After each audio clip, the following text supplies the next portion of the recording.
نحمده ونصلي على رسوله الكريم اما بعد فقد قال الله تبارك وتعالى كما ورد في سورة المجادلة اعوذ بالله من الشيطان الرجيم بسم الله الرحمن الرحيم ان الذين يحادون الله ورسوله كبتوا كما كبت الذين من قبلهم وقد انزلنا آیات بینات وللکافرین عذاب مہین صدق اللہ العظیم۔ جیسا کہ میں عرض کر چکا ہوں، سورہ حدید میں اللہ تعالیٰ کے لائق دیے ہوئے نظام عدل و قسط کے قیام کو، انبیاء کرام کی بعثت، کتابوں کے نزول اور جو میزان اللہ نے عطا فرمائی ہے اس کا مقصد قرار دیا گیا۔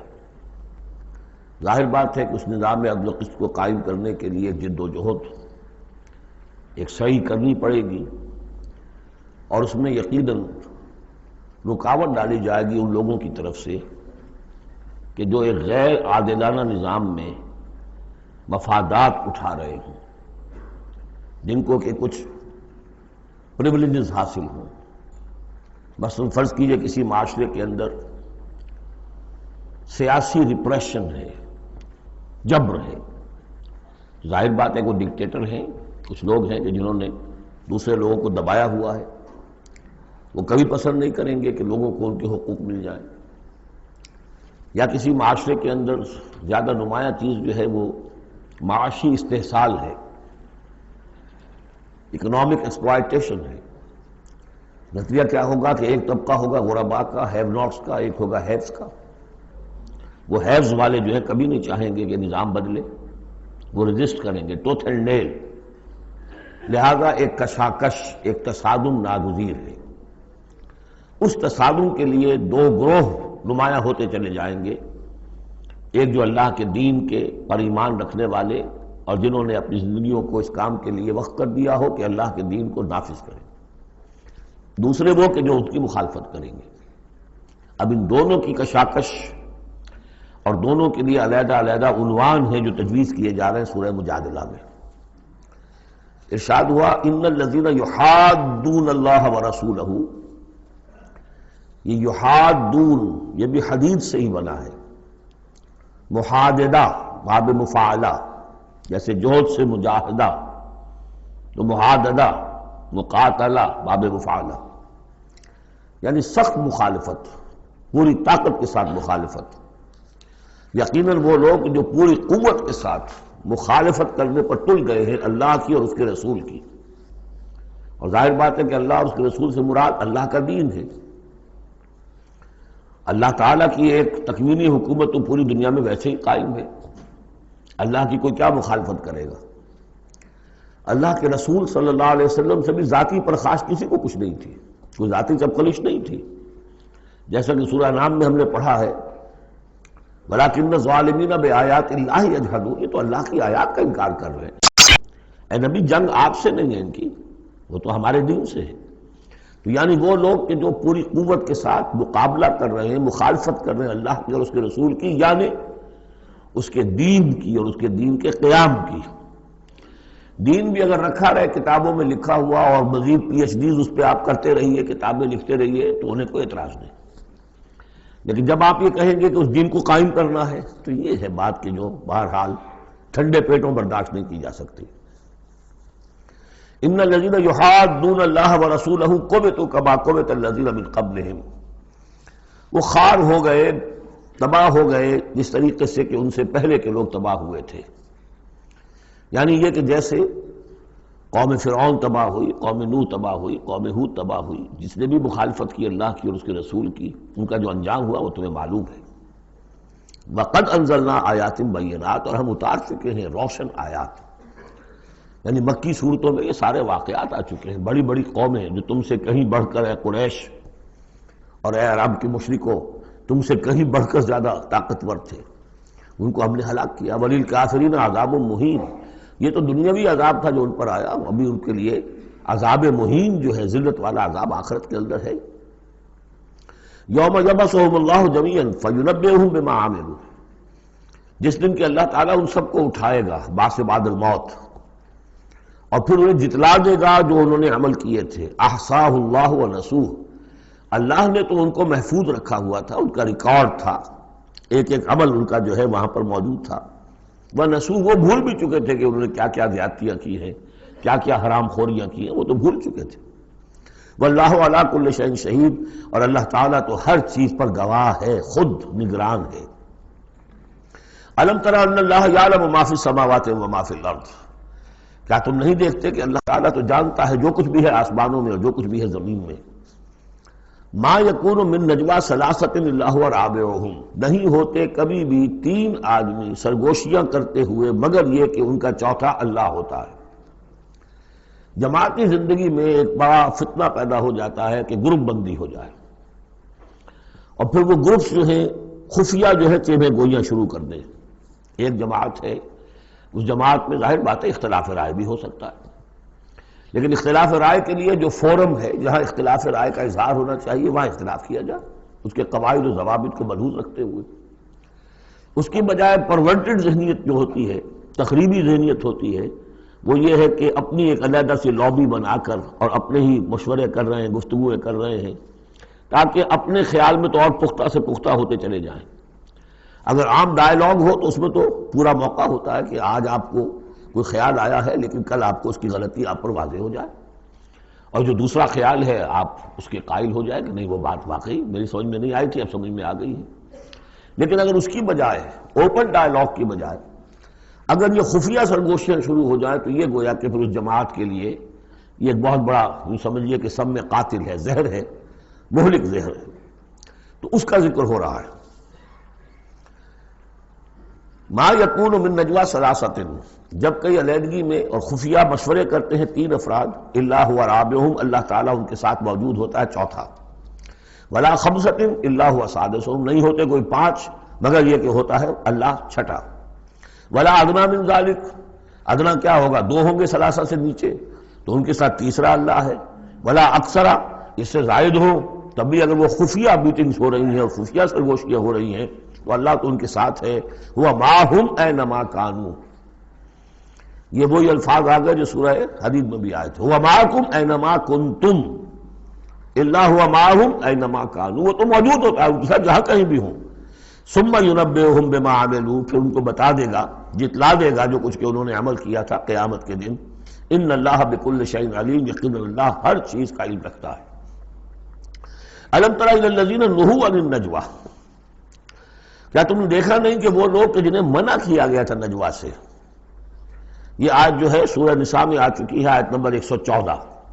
لا خیر فی کثیر من نجواہم، اب اس سے ثابت ہو گیا کہ یہ سورہ مجادلہ اس کے بعد نازل ہو رہی ہے، اس لیے کہ اس کے بارے میں اشارہ کیا جا رہا ہے کہ ان کو منع کیا گیا تھا نجوا سے. ثم یعودون لما نہوا عنہ، پھر بھی وہ اعادہ کر رہے ہیں، دوبارہ اسی شے کا ارتکاب کر رہے ہیں جس سے وہ روکے گئے تھے. یہ منافقین تھے کہ جو سرگوشیاں کرتے تھے، علیحدہ جا کر باتیں کرتے تھے، اسکیمیں بناتے تھے. کبھی وہ جن کے ساتھ ان کے دوستانہ تعلقات تھے یہود میں سے ان کے پاس جاتے تھے، کبھی آپس میں میٹنگیں کرتے تھے. وَيَتَنَاجَوْنَ بِالْإِثْمِ وَالْعُدْوَانِ وَمَعْصِيَتِ الرَّسُولِ، اور وہ جو سرگوشیاں کرتے ہیں وہ گناہ کے بعد کی کرتے ہیں، زیادتیوں کی کرتے ہیں، اور رسول کی معصیت، رسول کی نافرمانی. یہ سورہ نساء جب ہم پڑھ رہے تھے تو میں نے آپ سے عرض کیا تھا، یاد ہوگا کہ منافقین پر بہت شاذ گزرتا تھا کہ ہم رسول کی اطاعت کریں، ہم اللہ کو مانیں گے، اللہ کی کتاب میں جو بات آ جائے گی اس پہ عمل کریں گے، لیکن یہ کیا ضروری ہے، یہ تو ہماری طرح کے ایک انسان ہے.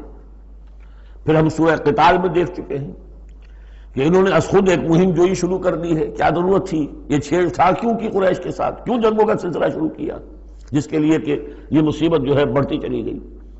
لہذا ان کے اوپر جو شاق گزر رہا تھا وہ تھا رسول کی اطاعت و معصیت الرسول، رسول کی نافرمانی. وَإِذَا جَاءُوكَ حَيَّوْكَ بِمَا لَمْ يُحَيِّكَ بِهِ اللَّهُ، اور جب وہ آپ کے پاس آتے ہیں تو آپ کو دعا وہ دیتے ہیں کہ جو اللہ نے آپ کو نہیں دی ہے. یہ ہم پڑھ چکے ہیں، سورہ نساء ہی میں یہ مضمون آیا تھا. تحیہ، عربوں کے ہاں سب سے بڑی دعا یہ تھی کہ حیاک اللہ، حیاتی ہوئے، اللہ تعالیٰ تمہاری زندگی دراز کرے، طویل کرے، اچھی زندگی دے. تو اس طرح کی بات ہے. لیکن وہ جب آتے تھے اس کے بعد اسلام میں اب جو گریٹنگز ہیں وہ السلام علیکم. لیکن وہ جب آتے تھے تو السلام علیکم، السلام علیکم، سام کے معنی موت ہے، اے نبی آپ پر موت پڑے، اے مسلمانوں تم پر موت پڑے۔ لہذا وَإِذَا جَاءُوكَ حَيَّوْكَ بِمَا لَمْ يُحْيِكَ بِهِ اللَّهُ وَيَقُولُونَ فِي أَنفُسِهِمْ۔ اب دیکھیے یہ نفسیاتی بات ہے، دل ہی دل میں وہ کہتے تھے پھر لولا يعذبنا الله بما نقول، اللہ ہمیں عذاب کیوں نہیں دے رہا ہمارے اس کہنے پر۔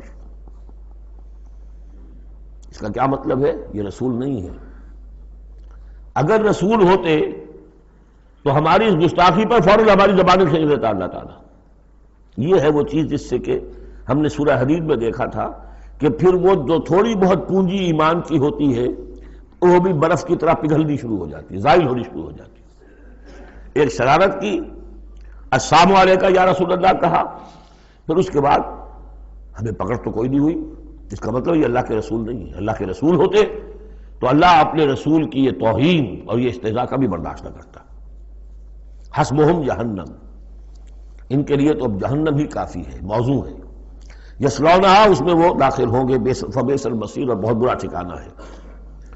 یا ایھا الذین آمنوا اذا تناجیتم، اے اہل ایمان جب تمہیں کوئی سرگوشی کرنی ہو، علیحدہ جا کر بات کرنی ہو، فلا تتناجوا بالاسم والعدوان ومعصیۃ الرسول، تو دیکھو کسی گناہ کے کام کے لیے کوئی مشورہ ہو رہا ہے، اسکیم بن رہی ہے، کہیں کسی پر زیادتی کرنے کے لیے کوئی مشورہ کر رہا ہے خفیہ، یا رسول کی مخالفت، رسول کے احکام کی نافرمانی کی، یہ تمہاری سرگوشی کا موضوع نہیں ہونا چاہیے۔ وَتَنَاجَوْا بِالْبِرِّ وَالتَّقْوَىٰ، ہاں علیحدہ جا کر کسی کو کوئی بات سمجھانی ہے تو نیکی کی تلقین کرو، بھلائی کی تلقین کرو، صدقہ و خیرات کی تلقین کرو۔ وَاتَّقُوا اللَّهَ الَّذِي إِلَيْهِ تُحْشَرُونَ، اور دیکھو اس اللہ سے ڈرتے رہو، اس کا تقویٰ اختیار کرو جس کی طرف کہ تمہیں لازماً جمع کیا جائے گا۔ اِنَّمَا النَّجْوَىٰ مِنَ الشَّيْطَانِ، یہ نجوہ جو ہے یہ شیطانی عمل ہے، یہ شیطان کا کام ہے، یہ اس کی تحریک پر اور اسی کی طرف سے اس کے لیے تمہیں موٹیویشن ملتی ہے۔ لِيَحْزُنَ الَّذِينَ آمَنُوا، تاکہ اہل ایمان جو ہے وہ رنجیدہ ہوں۔ ایک تو یہ کہ یہ ساری ان کی اسکیمیں جو ہوتی تھی وہ اسی لیے ہوتی تھی مسلمانوں کو نقصان پہنچائیں، ظاہر بات ہے کہ نقصان پہنچے گا وقتی اور عارضی طور پر، تو طبع بشری کی بنا پر کچھ نہ کچھ رنج اور افسوس تو ہوگا۔ اور ایک اس میں اور بات بھی نفسیاتی یہ ہے کہ فرض کیجئے کہ آپ نے دیکھا 3-4 آدمی ادھر خسر پسر کر رہے ہیں، تو خواہ آپ کو خیال ہوتا ہے کہ یہ میرے بارے میں کوئی بات کر رہے ہیں، اور اس سے کہ آپ کی طبیعت پر ایک الٹا اثر ہوتا ہے۔ کبھی کبھی خاص طور ایسا بھی ہوتا ہے کہ آپ کی طرف کسی نے دیکھ بھی لیا مسکرا کے، اور یہ در حقیقت انہیں ستانے کے لیے، چڑھانے کے لیے۔ لِيَحْزُنَ الَّذِينَ آمَنُوا، تاکہ اہل ایمان جو ہے وہ حزن سے دوچار ہوں، دلگیر ہوں، دل گرفتہ ہوں۔ وَلَيْسَ بِضَارِّهِمْ شَيْئًا، حالانکہ یہ شیطان کوئی ضرر نہیں پہنچا سکتا انہیں کچھ بھی، إِلَّا بِإِذْنِ اللَّهِ، مگر اللہ کے اذن سے۔ اللہ کی طرف سے کوئی آزمائش آنی ہے تو آئے گی، کوئی روک نہیں سکتا، لیکن شیطان اپنے ارادے سے، اپنے اختیار سے کوئی ضرر نہیں پہنچا سکتا۔ وَعَلَى اللَّهِ فَلْيَتَوَكَّلِ الْمُؤْمِنُونَ، اور اہل ایمان کو توکل کرنا چاہیے صرف اللہ پر۔ اہل ایمان کا توکل اور بھروسہ، یہ کچھ نہیں ہوگا ان کے کیے، تم اپنا فرض ادا کرو، اللہ تعالیٰ تمہارے ساتھ ہے۔ یا ایھا الذین آمنوا اذا قیل لکم تفصحوا فی المجالس فافصحوا یفصح اللہ لکم، یہ بھی ان منافقین کا طرز عمل تھا کہ مجالس میں جب حضور کی عام مجلس ہے تو اس میں 3-4 آدمی ذرا قریب ہو کر ایک گچھا سا بن کر بیٹھے ہوئے، اور جو یہ بات ہو رہی ہے حضور فرمائے ساتھ ساتھ وہ فقرے بھی چست کرتے جا رہے ہیں۔ پھر یہ کہ وہ علیحدہ بیٹھتے تھے کہ ہمارے فقرے بھی سچے مسلمان نہ سن لے کہیں، تب تو پکڑ ہو جائے گی ہماری۔ تو گویا کہ ایک گچھا سا بن کر وہ بیٹھے ہوئے ہیں، بہت قریب ہو کر، اپنا ایک علیحدہ سالکہ بنا کر۔ تو اس کے لیے اگر ان سے کہا جائے کھل کر بیٹھو، اس طریقے سے یہ جگہ جگہ پر علیحدہ گروپ بنا کر نہ بیٹھو، کھل کر بیٹھو، معلوم ہو کہ ایک اجلاس ہے، ایک اجتماع ہو رہا ہے۔ فافصحوا، تو تم کھل کے بیٹھا کرو، اللہ تعالیٰ تمہارے لیے کشادگی پیدا کر دے گا۔ بڑی عمدہ انداز ہے نصیحت کا۔ وَإِذَا قِيلَ انشُزُوا فَانشُزُوا يَرْفَعِ اللَّهُ الَّذِينَ آمَنُوا مِنكُمْ، اور جب کہا جائے کہ اٹھ کھڑے ہو تو چلے جایا کرو، اٹھ جایا کرو۔ یہ بھی ہوتا تھا کہ ایک میٹنگ ہے، مشورہ ہے، گفتگو ہوئی ہے، کوئی مسئلہ طے ہو گیا ہے، اب ہمیں اقدام کرنا ہے، یہ فیصلہ کرنا ہے۔ اب یہ کہ جب مجلس برخاست ہوئی وہ بیٹھے ہوئے وہیں پر کچھ ایک گروپ بنا کر، اب اس کے اوپر تبصرے ہو رہے ہیں۔ یہ بھی در حقیقت بحیثیت مجموعی جماعت کے اندر ایک سوء ظن کی سی فضا پیدا کرنے والی شے ہے۔ اب جب اجتماع تھا، بیٹھے تھے، اجتماع ختم ہو گیا، آپ جائیے.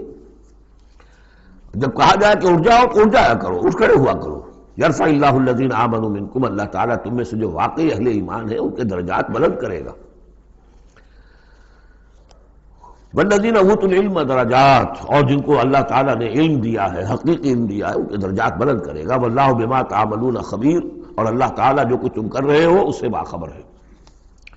یا ایھا الذین آمنوا اذا ناجیتم الرسول فقدموا بین یدی نجواکم صدقہ. اہل ایمان جب تم رسول سے کوئی تنہائی میں بات کرنا چاہو تو ذرا اپنی اس علیحدگی کی بات سے پہلے کوئی صدقہ دیا کرو. اب اس کا بھی پس منظر سمجھیے، یہ چیزیں سمجھ میں نہیں آ سکتی اگر جماعتی ایک شکل سامنے نہ ہو اور اس میں ایک جد و جہد کی شکل. ہوتا کیا ہے کہ کچھ لوگ وہ اپنی حضور سے قرب ظاہر کرنے کے لیے اور اپنی حیثیت کو علیحدہ ممیز کرنے کے لیے، حضور ذرا مجھے آپ سے علیحدگی میں بات کرنی ہے تاکہ لوگ دیکھ لیں یہ کوئی بڑا چودھری ہے، بڑا اہم آدمی ہے، یہ علیحدگی میں جا کے بات کر رہا ہے. تو بڑا یعنی یہ کہ حضور کو بھی اس پر اعتماد ہے، اور وہ اپنی ایک نمایاں حیثیت ظاہر کرنے کے لیے. اور جو ان میں منافق تھے، جو عبداللہ ابن ابی کے بارے میں میں آپ کو بتا چکا ہوں کہ جب حضور جمعے کا خطبہ دینے کھڑے ہوتے تھے تو پہلے صف میں ہوتا تھا، پہلے کھڑا ہو جاتا تھا خود، اور کہہ رہے لوگوں دیکھو توجہ سے سنو یہ اللہ کے رسول ہے، تاکہ اس کی اپنی حیثیت ظاہر ہو جائے کہ وہ یہاں کا چودھری ہے. اور وہ تھا مدینے کا چودھری، اس لیے کہ خزرج کا سردار تھا، اور خزرج بڑا قبیلہ تھا، اور طے کر چکے تھے اہل مدینہ کہ اسے بادشاہ بنا لیں گے، اپنا نظام بنائیں گے، چونکہ بہت عرصہ ہو گیا تھا انہیں باہم لڑتے ہوئے اوس اور خزرج کو. اب وہ چاہ رہے تھے کوئی ایک نظام ہو جائے، ہمارا بھی ایک بادشاہ ہو کوئی.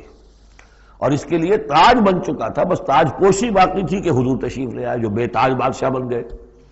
اب اس کے جو بادشاہی کے خواب تھے سارے کے سارے جو ہیں وہ ختم ہو گئے، لہذا اس کے اندر دشمنی اول روز سے تھی. تو وہ بھی اپنی اس حیثیت کو ظاہر کرنے کے لیے کھڑے ہو کر کہتا تھا. اسی طرح یہ کہ اذا ناجیتم الرسول، تو اب آپ نے چونکہ مال سے جو ہے محبت بہت تھی، حضور نے کہا کہ پہلے کو صدقہ دے کر پھر ذرا آ کے حضور سے بات کیا کرو. ٹیکس لگا دیا اللہ تعالیٰ نے حضور سے علیحدہ گفتگو کا. اب وہ تو اس سے پہلوتی کر گئے، اور تھا صرف یہی بتانا تھا کہ یہ لوگ جو بہت قریب آ کے حضور سے باتیں کیا کرتے تھے، ان کو مال سے اتنی محبت ہے کہ کوئی صدقہ دے کر اور پھر حضور سے علیحدہ گفتگو کرنے کے لیے کوئی آمادہ نہیں ہوا ان میں سے. حضرت علی کہتے ہیں رضی اللہ تعالیٰ عنہ، میں واحد شخص تھا جس نے حضور سے تنہائی میں گفتگو کے لیے آپ سے وقت مانگا اور صدقہ جو ہے اس کو پیش کیا. لیکن اللہ تعالیٰ نے جلد ہی اس حکم کو جو ہے منسوخ بھی کر دیا. یہ حکم بہت جلدی منسوخ ہوا ہے. یا ایھا الذین آمنوا اذا ناجیتم الرسول فقدموا بین یدی نجواکم صدقہ ذالک خیر لکم واطہر، یہ تمہارے لیے بہت بہتر بھی ہے اور بہت پاکیزہ بات ہے.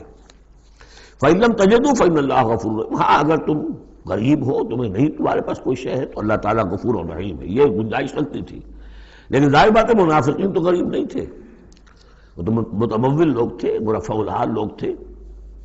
اس کے بعد فرمایا اشفقتم ان تقدموا بین یدی نجواکم صدقات، کیا تم ڈر گئے اس سے کہ رسول کے ساتھ اپنی تنہائی کی بات اور ملاقات سے پہلے کوئی صدقہ دو. فَإِذْ لَمْ تَفْعَلُوا وَتَابَ اللَّهُ عَلَيْكُمْ، تو جب تم نے یہ نہیں کیا تو اللہ تعالیٰ نے بھی تمہاری توبہ کو قبول کیا، تم پر نظر عنایت فرمائی. فَأَقِیمُوا الصَّلَاةَ وَآتُوا الزَّکَاةَ وَأَطِیعُوا اللَّهَ وَرَسُولَهُ، تو بس ٹھیک ہے نماز قائم رکھو، زکوٰۃ ادا کرو، اور اللہ اور اس کے رسول کی اطاعت کرتے رہو. وَاللَّهُ خَبِیرٌ بِمَا تَعْمَلُونَ، اور اللہ باخبر ہے اس سے کہ جو تم کر رہے ہو.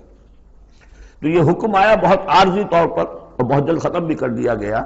لیکن یہ کہ اس سے وہ لوگ نمایاں ہو گئے کہ جو پہلے بہت ہی بار بار آتے تھے اور علیحدہ سے مشورے کرتے تھے اور اپنی ایک حیثیت جو ہے اس کا اظہار اس طریقے سے کیا کرتے تھے، جب اس حکم کے بعد چند دن تک وہ نہیں آئے تو معلوم ہو گیا ہوگا، اور پھر ان کو بھی شرم آئی ہوگی کہ اب دوبارہ ہم وہ کام نہ کریں.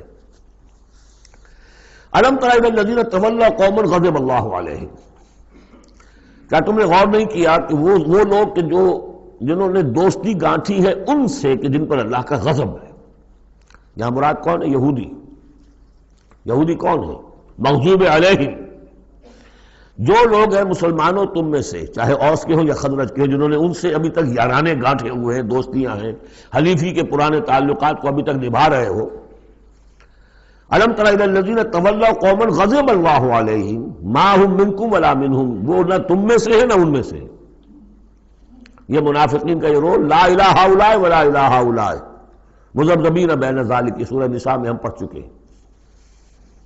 وَيَحْلِفُونَ عَلَى الْكَذِبِ وَهُمْ يَعْلَمُونَ، اور وہ جانتے بوجھتے جھوٹے حلف اٹھاتے ہیں، قسمیں کھاتے ہیں، جھوٹی قسمیں کھاتے ہیں۔ أَعَدَّ اللَّهُ لَهُمْ عَذَابًا شَدِيدًا، اللہ تعالیٰ نے تیار کر رکھا ہے ان کے لیے ایک سخت عذاب۔ إِنَّهُمْ سَاءَ مَا كَانُوا يَعْمَلُونَ، یقیناً جو طرز عمل وہ اختیار کیے ہوئے ہیں وہ بہت ہی برا ہے۔ اتخذوا أيمانهم جنة، انہوں نے اپنی قسموں کو ڈھال بنا لیا ہے۔ جہاں کسی بات پر گرفت ہوئی، خدا کی قسم، اللہ گواہ ہے یہ معاملہ یوں نہیں تھا، یوں تھا۔ اب دوسرا شخص جو ہے شریف مسلمان ہے، وہ مروت میں آ کے اللہ کی قسم کھا رہا ہے تو کم سے کم چپ تو ہو جاتا تھا، اب میں کیا کروں؟ لہذا انہوں نے قسموں کو اپنی ڈھال بنا لیا۔ فصدوا عن سبیل اللہ، تو وہ رکتے بھی ہیں، روکتے بھی ہیں اللہ کے عذاب سے، اللہ کے راستے سے۔ فلہم عذاب مہین، تو ان کے لیے اہانت آمیز عذاب ہے۔ لن تغنی عنہم اموالہم ولا اولادہم من اللہ شیئا، ان کے کچھ کام نہیں آئیں گے، نہ ان کے اموال نہ ان کی اولادیں، من اللہ کے مقابلے میں کچھ بھی۔ اولئک اصحاب النار، یہ حقیقتاً جہنمی ہیں، ہم فیہا خالدون، اور اس میں ہمیشہ ہمیشہ رہیں گے۔ ایک بظاہر کون ہے؟ بظاہر تو محمد کے ماننے والے ہیں صلی اللہ علیہ وسلم۔ منافق کون تھے؟ اسلام کا دم بھرتے تھے، کہتے تھے ہم مسلمان ہیں۔ جو سورہ منافقون آئے گی اسی سلسلے میں، قسمیں کھاتے تھے، اذا جاءک المنافقون قالوا نشهد انک لرسول اللہ واللہ یعلم انک لرسولہ واللہ یشہد ان المنافقین لکاذبون۔ یہ منافق جو کہہ رہے ہیں جھوٹ کہہ رہے ہیں، حالانکہ بات تو کہہ رہے ہیں سچی ہے کہ آپ اللہ کے رسول ہیں، بات سچی کہہ رہے ہیں لیکن ہیں جھوٹے، اس لیے کہ ان کے دل میں آپ پر ایمان نہیں ہے۔ یوم یبعثہم اللہ جمیعا، جس دن کہ اللہ تعالیٰ ان سب کو اٹھائے گا، فَيَحْلِفُونَ لَهُ كَمَا يَحْلِفُونَ لَكُمْ، تو وہ اللہ کے سامنے بھی اسی طرح کی جھوٹی قسمیں کھائیں گے جیسے کہ آج تمہارے سامنے کھا رہے ہیں۔ یعنی یہ کہ ان کی عادت جھوٹی قسمیں کھانے کی اتنی پختہ ہو جائے گی کہ تمہارے سامنے جس طرح کی جھوٹی قسمیں کھاتے ہیں، ایسی جھوٹی قسمیں اللہ کے سامنے کھائیں گے، وہاں بھی جا کر یہ چوکنے والے نہیں۔ یحلفون لکم، جیسے تمہارے لیے قسمیں کھاتے ہیں، یحسبون انہم علی شیء، اور سمجھیں گے کہ ہم ہیں کسی نہ کسی بات پر، ہماری بھی کوئی حیثیت ہے، بہرحال ہم نے بھی کچھ نہ کچھ تو کام کیا تھا، ہم نے نمازیں پڑھی تھی، ہم نے روزے رکھے تھے، ہم نے آخر ایک وقت میں ہم اسلام قبول کیا تھا ہم نے۔ وَيَحْسَبُونَ أَنَّهُمْ عَلَىٰ شَيْءٍ أَلَا إِنَّهُمْ هُمُ الْكَاذِبُونَ، آگاہ ہو جاؤ کہ وہ حقیقت میں جھوٹے ہیں۔ اِسْتَحْوَذَ عَلَيْهِمُ الشَّيْطَانُ، شیطان نے ان کو اپنے قابو میں کر لیا ہے، شیطان نے قابو پا لیا ہے ان پر۔ فَأَنْسَاهُمْ ذِكْرَ اللَّهِ، اور انہیں غافل کر دیا ہے، بھلا دیا ہے انہیں اللہ کی یاد۔ اولئک حزب الشیطان، جان لو کہ یہ ہے شیطان کی پارٹی۔ یعنی شیطان کی پارٹی جو ہے، ایک تو وہ ہے کہ جو کھلم کھلا سامنے سے وار کرنے والے ہیں، مشرکین مکہ تھے، کھلم کھلا جو بھی کر رہے تھے حضور کے خلاف، کھلم کھلا اقدام تھا ان کا۔ انہوں نے اپنی گردنیں کٹوائی اپنے باطل معبودوں کے لیے، اپنے دین کے لیے، اپنے جو بھی ان کے توہمات تھے ان کے لیے۔ ایک یہ تھے یہودی، اور تیسرے تھے جو مسلمانوں کے اندر یہ ففتھ کالمسٹ عنصر جو تھا، کہ جو منافقین پر مشتمل تھا۔ ان کا اور معاملہ کھل کر آئے گا مزید اگلی صورت میں، سورہ حشر میں۔ یہ وہ لوگ ہیں جو مسلمانوں کے اندر ہوتے ہوئے حزب الشیطان کے اصل میں رکن تھے۔ اولئک حزب الشیطان الا ان حزب الشیطان هم الخاسرون، آگاہ ہو جاؤ کہ یہ شیطان کی پارٹی والے جو ہیں حقیقت میں یہی ہوں گے خسارے میں، یہی رہیں گے گھاٹے میں، یہی ہوں گے تباہ و برباد۔ اب یہ سائملٹینیس کنٹراسٹ ہے، جب حزب الشیطان کی یہ کارروائیاں اور ان کے یہ مختلف علامتیں بیان کر دی گئی تو حزب اللہ کا ذکر ہو رہا ہے۔ ان الذین یحادون اللہ ورسولہ اولئک فی ورسولہ اولئک فی الاذلین، ابھی انہی کا ذکر جاری ہے۔ یقیناً وہ لوگ جو مخالفت کر رہے ہیں اور ایڑی چوٹی کا زور لگا رہے ہیں، یحادون اللہ ورسولہ اولئک فی الاذلین، یہ لوگ ہوں گے جو سب سے زیادہ ذلیل ہو کر رہیں گے، سب سے زیادہ ذلیل، اذل۔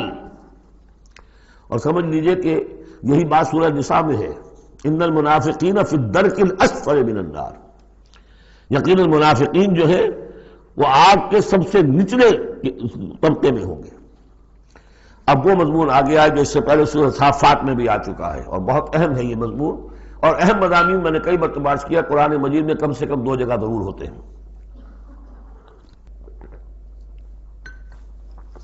کتب اللہ لأغلبن انا ورسلی، اللہ نے طے کر دیا ہے، لکھ دیا ہے، میں لازماً، میں اور میرے رسول غالب آئیں گے۔ سورہ صافات میں ہم پڑھ چکے ہیں وَلَقَدْ سَبَقَتْ كَلِمَتُنَا لِعِبَادِنَا الْمُرْسَلِينَ إِنَّهُمْ لَهُمُ الْمَنْصُورُونَ وَإِنَّ جُنْدَنَا لَهُمُ الْغَالِبُونَ۔ یہ بات تو ہماری طرف سے پہلے ہی سے طے شدہ ہے کہ جنہیں بھی ہم رسول بنا کر بھیجیں گے ان کے بارے میں ہمارا یہ قانون ہے، اٹل ہے۔ وَلَقَدْ سَبَقَتْ كَلِمَتُنَا لِعِبَادِنَا الْمُرْسَلِينَ إِنَّهُمْ لَهُمُ الْمَنْصُورُونَ، کہ یقیناً ان کی مدد کی جائے گی۔ وَإِنَّ جُنْدَنَا لَهُمُ الْغَالِبُونَ، وہ تو ہمارا لشکر ہے، حزب اللہ ہے، ہماری پارٹی ہے، رسول اور اس کے ساتھی وہ تو ہماری پارٹی ہے، ہمارا لشکر لازماً غالب آئے گا۔ یہاں بھی فرمایا ان الذین یحادون اللہ ورسولہ اولئک فی الاذلین، وہ تو نہایت ذلیل ہوں گے۔ کتب اللہ لأغلبن انا ورسلی، اللہ نے لکھ دیا کہ میں اور میرے رسول غالب آ کر رہیں گے۔ ان اللہ قوی عزیز، بے شک اللہ تعالیٰ زبردست ہے، زور آور ہے۔ اب اس میں جو لٹمس ٹیسٹ آ رہا ہے حزب اللہ میں ہے کون، اس میں جو سب سے بڑی بات ہے وہ یہ کہ اپنے سابقہ رشتوں کو، چاہے وہ باپ ہو، بیٹا ہو، بھائی ہو، حلیف ہو، دوست ہو، اگر وہ ایمان نہیں لایا اور آپ کے ایمان کی تلوار نے آپ کے اور اس کے درمیان کے رشتے کو کاٹ دیا، تب تو آپ حزب اللہ میں ہیں، اور اگر وہ رشتہ جو ہے لگا رہا آپ کے ساتھ تو آپ حزب اللہ میں نہیں ہیں۔ لٹمس ٹیسٹ یہ ہے، یکسو ہونا۔ لا تجد قوما یؤمنون باللہ والیوم الآخر یوادون من حاد اللہ ورسولہ، تم نہیں پاؤ گے ان لوگوں کو جو حقیقتاً ایمان رکھتے ہوں اللہ پر اور یوم آخر پر کہ وہ محبت کر رہے ہیں ان سے جو مخالفت کرتے ہیں اللہ کی اور اس کے رسول کی۔ سیدھی سی بات ہے۔ ایک وہ کفار ہیں جو انرٹ ہوں، پیسو ہوں، آپ کے خلاف کوئی اقدام نہ کر رہے ہوں، اسلام کے خلاف کوئی، ان کا معاملہ علیحدہ ہو جائے گا، یہ سورہ ممتحنہ میں آئے گا۔ لیکن وہ لوگ جو ایکٹیو ہیں، ریزسٹ کر رہے ہیں، اسلام کے خلاف جدوجہد کر رہے ہیں، اگر ان کے ساتھ بھی کوئی دوستی کا رشتہ ہے تو پھر حزب اللہ سے آپ خارج ہو گئے۔ لا تجد قوما یؤمنون باللہ والیوم الآخر یوادون من حاد اللہ ورسولہ، نہیں پاؤ گے تم کسی بھی شخص کو جو ایمان رکھتا ہو اللہ پر اور یوم آخر پر کہ وہ محبت کی پیگیں بڑھا رہا ہو ان سے کہ جن کی مخالفت ہے اللہ سے اور اس کے رسول سے۔ وَلَوْ كَانُوا آبَاءَهُمْ، خواہ وہ ان کے باپ ہوں، او ابناہم یا ان کے بیٹے ہوں، او اخوانہم یا ان کے بھائی ہوں، او عشیرتہم یا ان کے رشتہ دار ہوں۔ اب وہی نوٹ کر لیجیے آیت سورہ توبہ کی آیت نمبر 24۔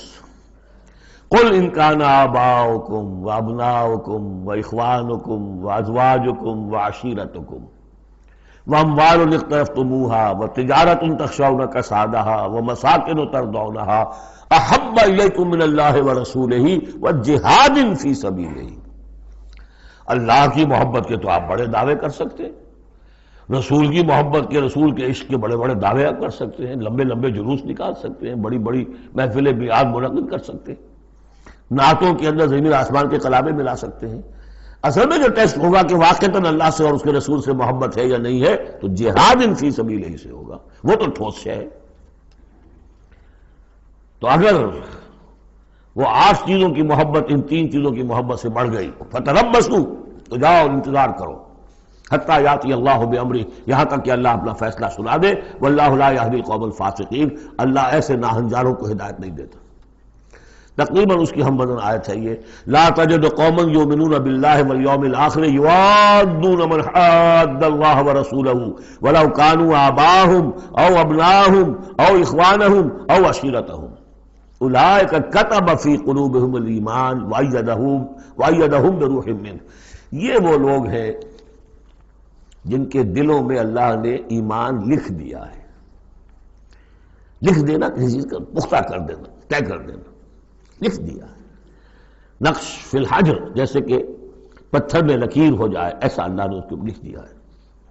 وَأَيَّدَهُمْ بِرُوحٍ مِّنْهُ، اور پھر ان کی مدد کی ہے اللہ تعالیٰ نے اپنی طرف سے، اپنے غیب کے فیض سے، روح سے۔ اب یہ روح فرشتہ بھی ہو سکتا ہے یا اللہ تعالیٰ کی طرف سے الہام بھی ہو سکتا ہے۔ تو جو بھی اللہ کی طرف سے جو غیر مرئی جو بھی مدد آتی ہے وہ سب وہ ہے۔ وَيُدْخِلُهُمْ جَنَّاتٍ تَجْرِي مِن تَحْتِهَا الْأَنْهَارُ خَالِدِينَ فِيهَا، اور وہ داخل کرے گا انہیں ان باغات میں جن کے دامن میں ندیاں بہتی ہوں گی اور جس میں وہ ہمیشہ ہمیشہ رہیں گے۔ رضی اللہ عنہم ورضوا عنہ، وہ اللہ سے راضی ہو جائیں گے اور اللہ ان سے راضی ہو جائے گا، یا یوں کہیے کہ وہ اللہ سے راضی ہو چکے اور اللہ ان سے راضی ہو چکا۔ اولئک حزب اللہ، اب یہ آیا ہے کنٹراسٹ، وہ حزب الشیطان، یہ حزب اللہ۔ اولئک حزب اللہ، یہ ہے اللہ کی پارٹی، اللہ کی جماعت۔ الا ان حزب اللہ هم المفلحون، آگاہ ہو جاؤ کہ یقیناً اللہ کی جماعت جو ہے وہی فلاح پانے والی ہے، اللہ کی پارٹی ہی کے لیے آخری کامیابی ہے۔ یہ مضمون اس سے پہلے سورہ مائدہ میں بھی آ چکا، فإن حزب اللہ هم الغالبون، وہاں آیا فإن حزب اللہ هم الغالبون، اللہ کی پارٹی ہی غالب آ کر رہے گی۔ لیکن دنیا میں غالب آ جانا در حقیقت اگرچہ یہ بڑی کامیابی ہے، لیکن سب سے بڑی کامیابی تو وہ فلاح ہے۔ اولئک الا ان حزب اللہ هم المفلحون، وہ انہیں کو فلاح ملنے والی ہے کہ جو اللہ کی پارٹی سے متعلق ہوں گے۔ اللہم ربنا اجعلنا منہم، اللہم ربنا اجعلنا منہم، اللہم ربنا اجعلنا منہم، آمین یا رب العالمین۔ سورۃ الحشر، بسم اللہ الرحمن الرحیم۔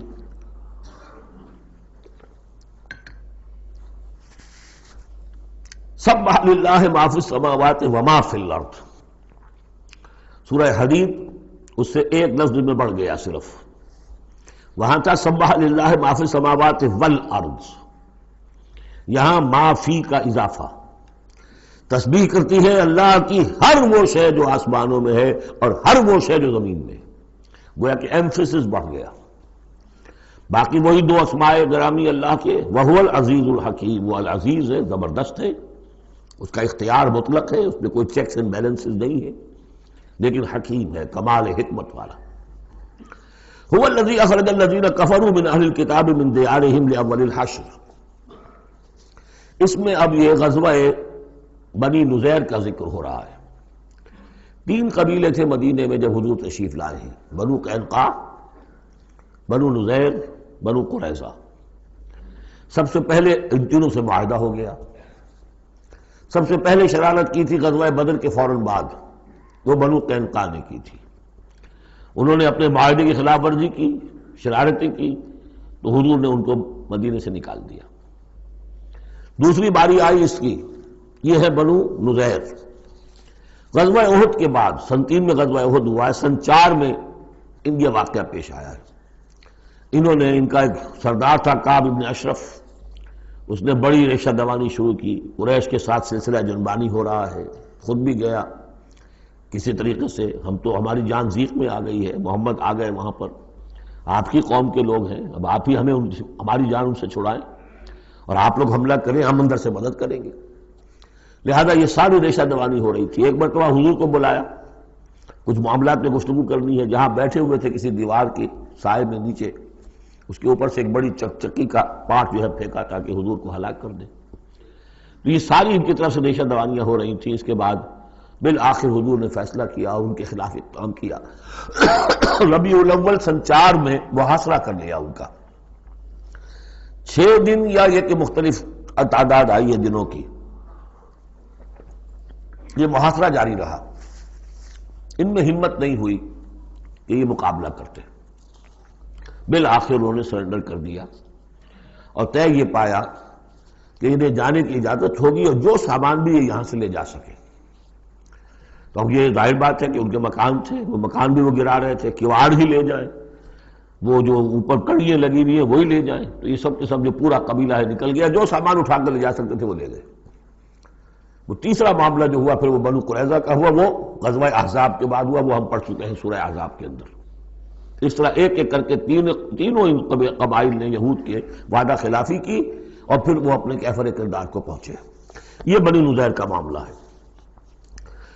هو الذی اخرج الذین کفروا من اہل الکتاب من دیارہم، وہی ہے جس نے نکال باہر کیا ان کافروں کو جو اہل کتاب میں سے تھے ان کے گھروں سے، لاول الحشر، پہلے جمع ہونے کے وقت۔ یعنی مسلمان بھی سمجھتے تھے کہ اتنی آسانی سے نہیں ہوگا معاملہ، جنگ ہوگی، یہ سامنے آئیں گے، میدان میں آئیں گے، جنگ ہوگی، خونریزی ہوگی، ان لوگوں کی بھی بڑی بڑکیں تھیں پہلے، تو بہت بڑکیں مارتے تھے کہ ہم یہ کر دیں گے وہ کر دیں گے۔ مسلمانوں قریش سے تمہاری جنگ ہوئی ہے، اگر بھی ہم سے اگر معاملہ مقابلہ پیش آئے تو تمہیں معلوم ہوگا جنگ کسے کہتے ہیں وغیرہ وغیرہ۔ یہ سورہ بنی اسرائیل، سورہ آل عمران کے بالکل شروع میں اس کا تذکرہ ہے۔ لیکن یہ کہ اول الحشر، یا تو اس کا مطلب یہ ہے کہ پہلی ہی مرتبہ جمع ہوئے ہیں مسلمانوں نے، آ کے محاصرہ کیا لائے اور ہتھیار رکھ دیے، یا اس سے مراد یہ ہے کہ پہلی مرتبہ تو یہ یہاں سے اب نکالے جا رہے ہیں، پھر ایک وقت آئے گا کہ یہ خیبر سے بھی کھڑے جائیں گے۔ حضرت عمر کے زمانے میں تو جزیرہ نما عرب کو خالی کرا دیا گیا عیسائیوں سے اور یہودیوں سے۔ پھر ایک اور حشر ہونے والا ہے، وہ قیامت کا حشر ہے۔ تو اول الحشر یہ ہے جو ہوا ہے، ان کے ساتھ پیش آیا۔ ما ظننتم ان یخرجوا، مسلمانوں تمہارا بھی گمان یہ نہیں تھا کہ وہ نکل جائیں گے اتنی آسانی سے۔ وظنوا، اور ان کا بھی یہ یقین تھا، انہم مانعتہم حصونہم، کہ ان کے جو قلعے ہیں وہ انہیں بچا لیں گے، ان کی حفاظت کریں گے، من اللہ، اللہ سے۔ فَأَتَاهُمُ اللَّهُ مِنْ حَيْثُ لَمْ يَحْتَسِبُوا، تو اللہ نے تو ان پر حملہ کیا وہاں سے جہاں سے انہیں گمان ہی نہیں تھا، یعنی ان کے دلوں میں روب ڈال دیا۔ باہر سے کچھ کرنے کی ضرورت نہیں اللہ کو، اللہ نے ان کے دلوں میں خوف پیدا کر دیا۔ وَقَذَفَ فِي قُلُوبِهِمُ الرُّعْبَ، ان کے دلوں میں اللہ تعالیٰ نے روب جو ہے وہ ڈال دیا۔ یخربون بیوتہم، اب دیکھ لو وہ خود اپنے گھر جو ہیں ان کی تخریب کر رہے ہیں، توڑ رہے ہیں، کوئی کیواڑ نکالنے کو، کچھ کھڑکی نکالنے کو، کوئی چوکٹ نکالنے کو، کوئی اور اوپر کے جو ہے کڑیاں اور شتیر لے جانے کے لیے۔ یخربون بیوتہم بایدیہم، اپنے ہاتھوں سے بھی تخریب ہو رہی ہے، وایدی المومنین، اور اہل ایمان کے ہاتھوں سے بھی۔ فاعتبروا یا اولی الابصار، تو اے آنکھوں والو عبرت حاصل کرو۔ یہ گویا کہ سنایا جا رہا ہے بنو قریظہ کو بھی، جب تم رہ گئے ہو، ایک رہ گیا، عبرت حاصل کرو۔ وَلَوْلَا أَن كَتَبَ اللَّهُ عَلَيْهِمُ الْجَلَاءَ، اگر اللہ تعالیٰ نے پہلے سے یہ لکھ نہ دیا ہوتا کہ ان کو جلا وطن کیا جائے گا، لَعَذَّبَهُمْ فِي الدُّنْيَا، تو انہیں اور سخت عذاب دیتا دنیا کی زندگی میں، وَلَهُمْ فِي الْآخِرَةِ عَذَابُ النَّارِ، اور آخرت میں تو ان کے لیے آگ کا عذاب ہے ہی۔ ذَلِكَ بِأَنَّهُمْ شَاقُّوا اللَّهَ وَرَسُولَهُ، یہ اس لیے کہ انہوں نے اللہ اور اس کے رسول سے مخالفت کی، زدم زدہ کی۔ وَمَن يُشَاقِّ اللَّهَ فَإِنَّ اللَّهَ شَدِيدُ الْعِقَابِ، اور جو اللہ کے ساتھ، تو اس کے ساتھ زدم زدہ کرے، اللہ کے ساتھ اللہ کی مخالفت پر کمر کس لے، تو تم سمجھ لو کہ اللہ تعالیٰ تو پھر سزا دینے میں بہت سخت ہے۔ مَا قَطَعْتُم مِّن لِینَةٍ أَوْ تَرَكْتُمُوهَا قَائِمَةً عَلَىٰ أُصُولِهَا، جو بھی تم نے لینا، یہ ایک خاص قسم کے کھجور کا درخت ہوتا تھا لینا، ان کے جو یہ گڑھیاں تھیں، ان کے جو مکان تھے، حویلیاں تھیں، ان کے چاروں طرف جو ہے کھجوروں کے اس طرح کی بار سی جیسے لگی ہوئی تھی، ایک طرح کی فصیل کھجوروں کا درخت گھنے۔ تو جب مسلمانوں نے محاصرہ کیا تو بعض جگہوں سے انہوں نے کھجور کے یہ درخت کاٹے، اس لیے کہ حملہ کرنے کے لیے پھر کھلی جگہ چاہیے تھی۔ تو انہوں نے پھر پروپیگنڈا بنایا، اسکینڈل بنا دیا، دیکھو یہ اللہ کے رسول بنے پھرتے ہیں اور یہ اہل ایمان، اور یہ درخت کاٹ رہے ہیں۔ تو یہاں اللہ تعالیٰ نے اہل ایمان کے اس اقدام کی طرف اس کا جواز عطا فرمایا ہے کہ یہ تم نے صحیح کیا، تو غلط کام نہیں کیا۔ مَا قَطَعْتُم مِّن لِینَةٍ أَوْ تَرَكْتُمُوهَا، تم نے جو بھی وہ کھجور کے درخت کاٹے یا جو بھی تم نے چھوڑ دیے انہیں، قائمۃ علی اصولها، جو اپنی جڑوں پر کھڑے ہوئے ہیں اب بھی، فبإذن اللہ، یہ سب اللہ کے اذن سے ہوا ہے۔ یعنی اللہ کے رسول صلی اللہ علیہ وسلم نے اگر نہیں روکا ہے تو ان کا نہ روکنا گویا کہ اللہ کی طرف سے اس کی ایک منظوری اور اس کی طرف سے اللہ تعالیٰ کی طرف سے امپلائڈ جو ہے اس کی سینکشن ہے۔ مَا قَطَعْتُم مِّن لِینَةٍ أَوْ تَرَكْتُمُوهَا قَائِمَةً عَلَىٰ أُصُولِهَا فَبِإِذْنِ اللَّهِ وَلِيُخْزِيَ الْفَاسِقِينَ، اور یہ اس لیے تھا تاکہ فاسقوں کو اللہ تعالیٰ رسوا کرے اور ذلیل و خوار کرے۔ اب اس سورہ مبارکہ کا یہ ایک اہم ترین مضمون آ رہا ہے، اور وہ ہے فے کا مال۔ مال غنیمت، جب جنگ ہو اور جنگ کے نتیجے میں جو بھی مال ملے وہ مال غنیمت ہے، اس کا حکم سورہ انفال میں آ چکا۔ خمس جو ہے 5واں حصہ اللہ اور اس کے رسول کے لیے اور رسول کے قرابت داروں کے لیے اور مسکینوں کے لیے اور وابن السبیل اور مسافر کے لیے، 4 حصے تقسیم ہو جائیں گے مجاہدین کے مابین جنہوں نے جنگ میں حصہ لیا، اور ان میں سے جو سواری والے ہوں گے 2 حصہ، اور جو پیدل ہوں گے انہیں اکیلا۔ یہاں اب ذکر ہو رہا ہے کہ جنگ کی نوبت نہیں آئی، لہذا یہ مال فے ہے، یہ غنیمت نہیں ہے، یہ مال فے ہے، اور یہ کل کا کل اللہ اور اس کے رسول کا ہے۔ گویا کہ اس میں کسی کو بھی مسلمان کو کوئی حصہ نہیں ملے گا سوائے اس کے کہ جو اللہ کا رسول کسی کو فقیر کو غریب کو مسکین کو دینا چاہے وہ الگ بات ہے۔ وما افاء اللہ علی رسولہ، اور جو مال کے ہاتھ لگا دیا ہے اللہ نے اپنے رسول کے، منہم ان سے یعنی بنو نذیر سے، فما اوجفتم علیہ من خیر ولا رکاب، تو دیکھو اے مسلمانوں تم نے ان پر نہیں دوڑائے نہ اپنے گھوڑے نہ اونٹ، ولیکن اللہ یسلط رسلہ علی من یشاء، یہ تو اللہ کی حکمت ہے، مشیت ہے، اس کی قدرت ہے، اللہ تعالیٰ مسلط کر دیتا ہے اپنے رسولوں کو جس پر چاہتا ہے۔ یہ خاص قدرت خدا بندی سے کہ اللہ نے ان کے دلوں میں رعب ڈال دیا، انہوں نے خود آ کے سرنڈر کر دیا، تو تمہیں تو جنگ کرنے کی نوبت پیش نہیں آئی، لہذا یہ مال غنیمت نہیں ہے۔ وَعَلَىٰ كُلِّ شَيْءٍ، وَاللَّهُ عَلَىٰ كُلِّ شَيْءٍ قدیر، اللہ تعالیٰ ہر چیز پر قادر ہے۔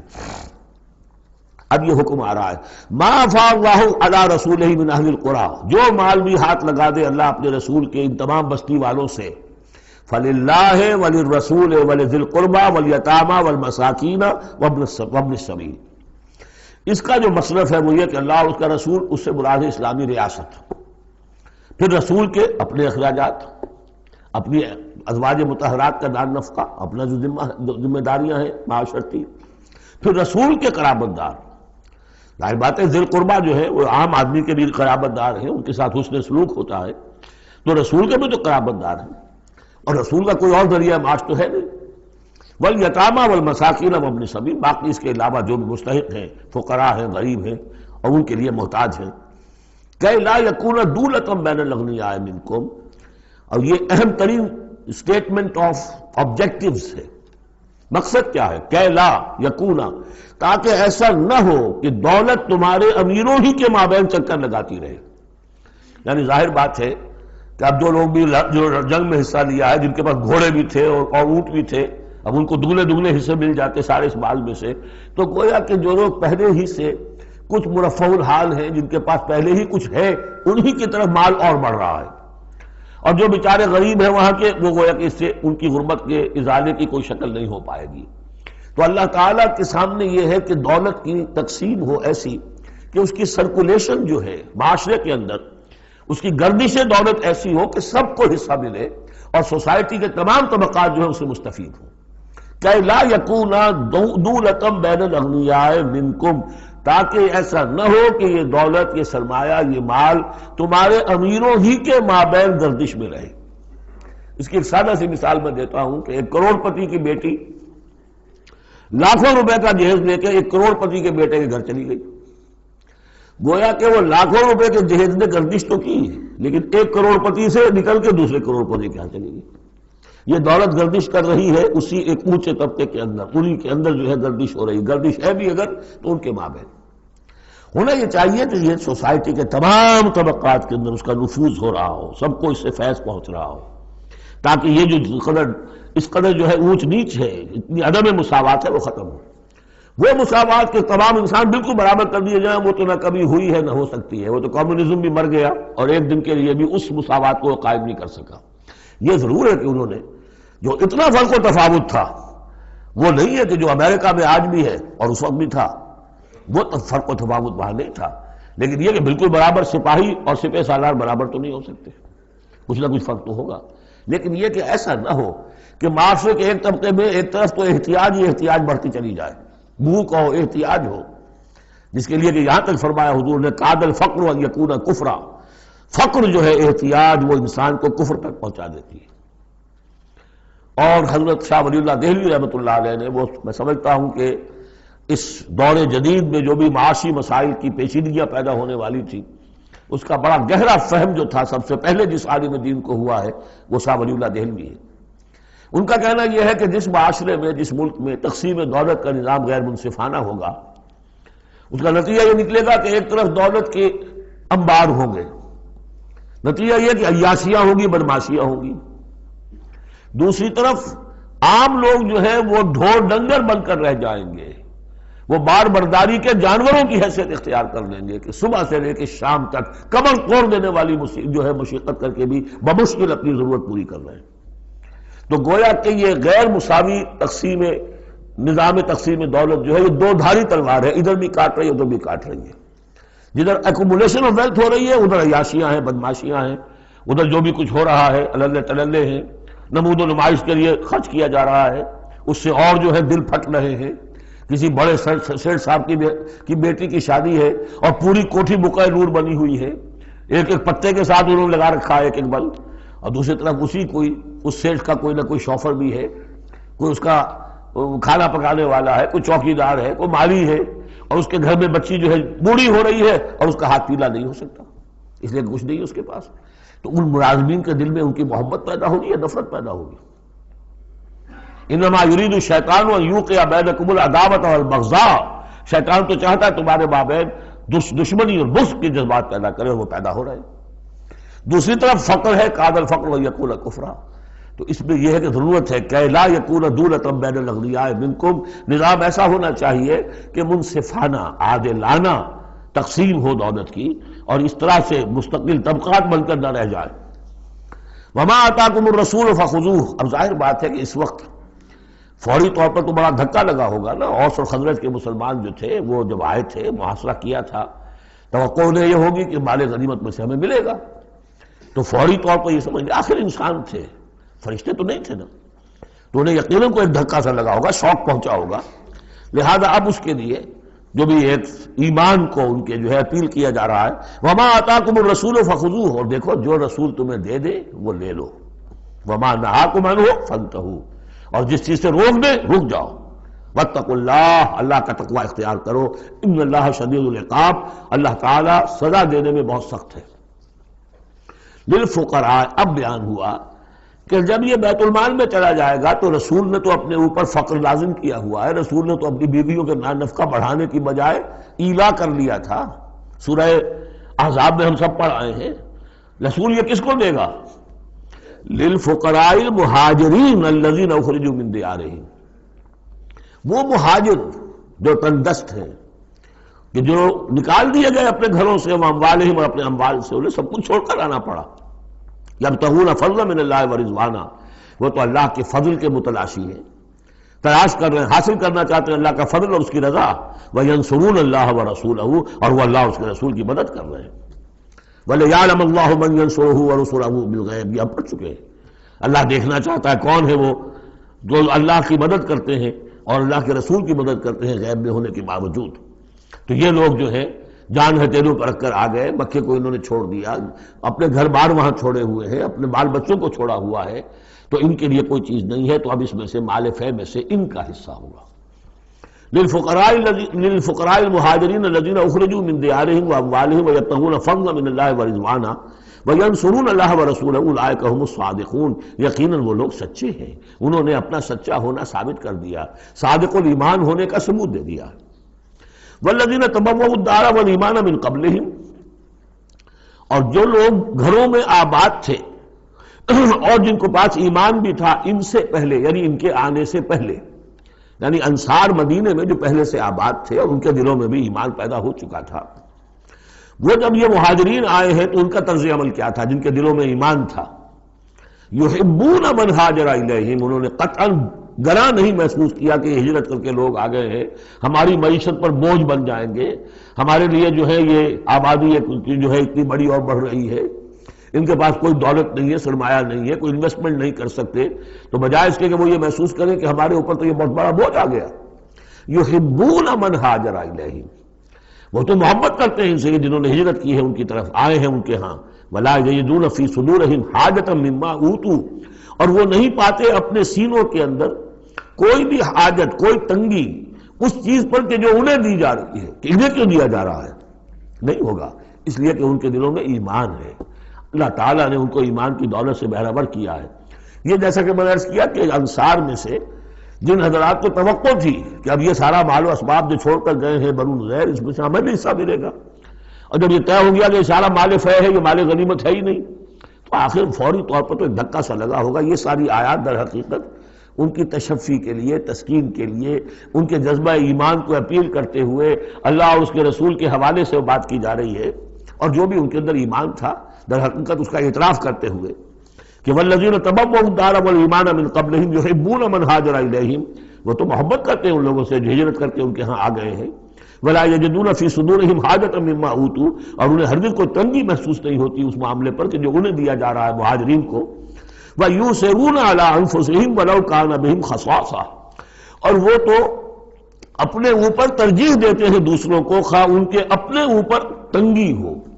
یعنی انصار بھی سب کے سب جو ہے وہ دولت مند تو نہیں تھے، ان میں بھی غریب بھی تھے، لیکن یہ کہ چاہے وہ خود تنگ دست ہوں، لیکن یہ کہ وہ دوسروں کو ترجیح دیتے ہیں. انہوں نے اپنے مہاجر بھائیوں کے لیے ایثار کیا ہے، قربانی کی ہے.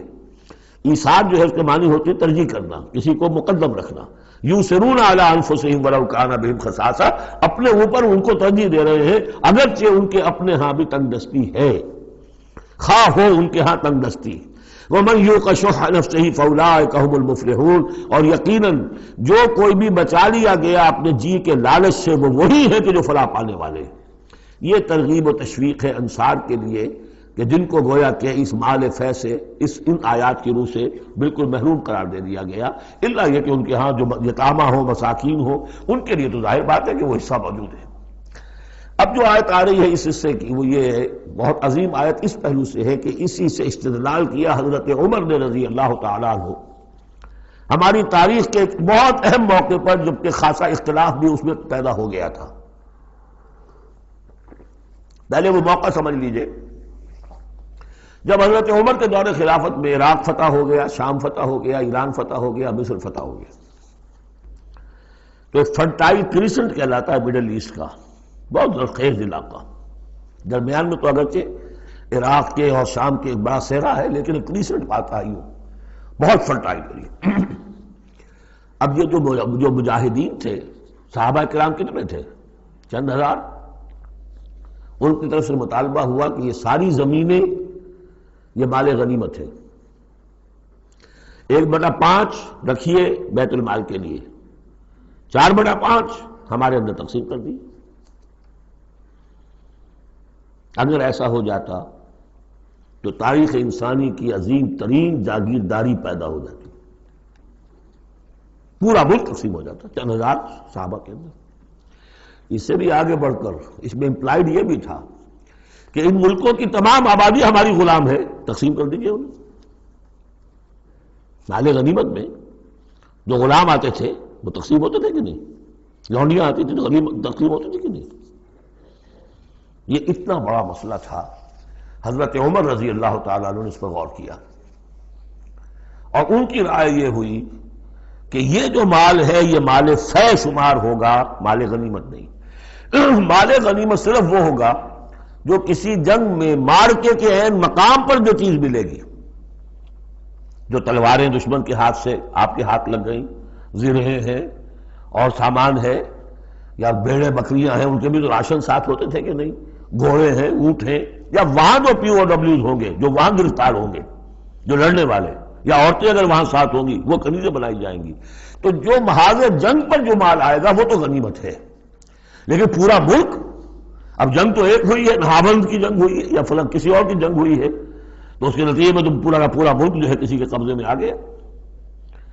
ساری حکومت جو تھی ابراہیم لودھی کی، پانی پت کی جنگ کے اندر وہ ہارا اور ساری حکومت جو ہے وہ اب بابر کی ہو گئی.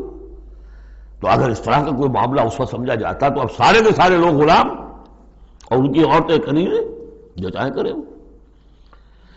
اب اس پر جب حضرت عمر کی یہ رائے ہوئی اور اس کے لیے دلیل یہ لائے تھے کہ انہوں نے فرمایا کہ یہ جو فے کا حکم چلا آ رہا ہے اس میں ایک تو فرمایا گیا ما افاء اللہ علی رسولہ من اہل القری فللہ وللرسول ولذی القربى والیتامى والمساکین وابن السبیل.